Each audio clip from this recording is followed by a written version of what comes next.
नमस्कार, श्री स्वामी समर्थ. आज आपण चातुर्मासाविषयी माहिती जाणून घेऊया. चातुर्मासात प्रिय गोष्टीचा त्याग फायदेशीर असतो असे का म्हटले जाते? एका गोष्टीचा त्याग केल्याने तुमचे नशीब बदलू शकते. पुराणानुसार जेव्हा महर्षी भृगू यांनी ब्रह्मा, विष्णू आणि महेश या तिन्ही देवांची परीक्षा घेतली तेव्हा त्यांना विष्णू सर्वात शिस्तप्रिय आढळले. जर आपण चातुर्मासात भगवान विष्णूंना आपले गुरु बनवले आणि त्यांच्याकडून शिस्त शिकली तर आपली साधना पूर्ण होईल. चातुर्मासाचे विधी देखील फलदायी होतील. जीवनात यश मिळण्यासाठी शिस्त सर्वात महत्त्वाची आहे. त्याविषयीच आपण आज माहिती बघणार आहोत. धार्मिक शास्त्रानुसार जो व्यक्ती चातुर्मासात आपल्या आवडत्या वस्तूचा त्याग करून आत्मसंयम पाळतो तो निश्चितच देवाचा प्रिय बनतो. ऋषीमुनींनी चातुर्मासात आपल्या आवडत्या वस्तूचा त्याग करण्याचा नियम बनवला आहे, जेणेकरून मानवांना आत्मसंयम पाळावा लागेल. म्हणजे आपल्याला आपली आत्मसंयम पाळता येईल, कारण त्यांना माहीत होते की आत्मसंयम नसताना आपण आपल्या मनाचे गुलाम बनतो. कलियुगात आपल्या दुःखाचे मुख्य कारण म्हणजे आपण आपल्या इच्छांवर नियंत्रण ठेवू शकत नाही. मन नेहमीच आत्मसंयमाच्या लगामाने योग्य मार्गावर चालते. कोणतीही सक्ती, कोणतीही परिस्थिती आत्मसंयमाचे कवच धारण केलेल्या माणसाला त्याच्या मार्गापासून रोखू शकत नाही. दरवर्षी संपूर्ण विश्वाचे रक्षण करता भगवान विष्णू आषाढ महिन्याच्या शुक्ल पक्षाच्या एकादशीपासून 4 महिने योगनिद्रामध्ये लीन राहतात. योगनिद्रा ही आत्मसंयमाची एक महान साधना आहे. 4 महिने योगनिद्रामध्ये लीन झाल्यानंतर भगवान विष्णू कार्तिक महिन्याच्या शुक्ल पक्षाच्या एकादशीला जागे होतात. म्हणूनच भगवानांच्या जागरणाची या विशेष तिथीला श्री हरिप्रबोधिनी देवोत्थानी एकादशी म्हणून ओळखले जाते. धार्मिक शास्त्रानुसार देवशयनी एकादशी आणि देवउठणी एकादशी यांच्यातील 4 महिन्याच्या कालावधीला चातुर्मास म्हणतात. तर चातुर्मासात आपण काय करावे, काय करू नये तेच बघणार आहोत. चातुर्मासात शुभ कार्य का निषिद्ध आहेत? धार्मिक शास्त्रांमध्ये चातुर्मासात विवाह, मुंडन, यज्ञोपवीत, नवग्रह प्रवेश इत्यादी शुभ कार्ये करू नयेत असे म्हटलेले आहे. या कार्यांना मनाई करण्यामागे विद्वानांनी दिलेले मुख्य कारण म्हणजे प्रत्येक शुभ कार्यात भगवान विष्णूंना साक्षीदार मानून संकल्प केला जातो. चातुर्मासात श्रीहरी योगनिद्रामध्ये असल्याने त्यांचे आवाहन करणे म्हणजे समाधी योगिंद्रा तोडण्यासारखे आहे. असे मानले जाते की श्रीहरी लोकांच्या कल्याणासाठी ही महासमाधी घेतात आणि लोकांना संयम शिकवतात. हिंदू कॅलेंडरचा 4था महिना म्हणजे आषाढ महिना. या महिन्यातील शुक्ल एकादशीपासून चातुर्मास सुरू होतो. आषाढी एकादशीच्या दिवसापासून देवता 4 महिने झोपायला जातात. या 4 महिन्यात काय करावे आणि काय करू नये हे आता आपण जाणून घेऊया. चातुर्मासाच्या पूजेचे 20 मोठे नियम आहेत आणि पद्धती आहेत, त्या देखील आपण जाणून घेऊया. तर चातुर्मासाचे 20 नियम. नियम 1.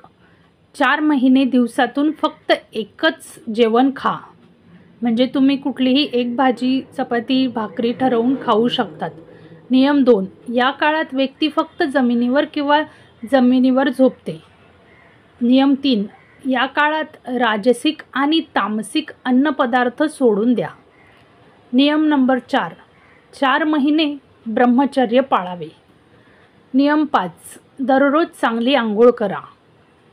नियम 6. सकाळी लवकर उठा आणि रात्री लवकर झोपा. नियम नंबर 7.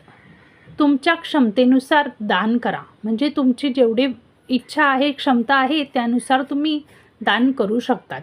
नियम 8. 4 महिन्यात विवाह, जातकर्म, समारंभ, गृहप्रवेश इत्यादी सर्व शुभ कार्ये निषिद्ध मानली जातात. नियम नंबर 9. सदर 4 महिन्यात केस आणि दाढी कापू नका. नियम 10. या 4 महिन्यात राग, मत्सर, खोटे बोलणे, अभिमान इत्यादी भावनिक विचार टाळता येतात. नियम नंबर 11. जर कोणी त्या 4 महिन्यात उपवास करत असेल आणि नियमांचे पालन करत असेल तर तो यात्रा करत नाही.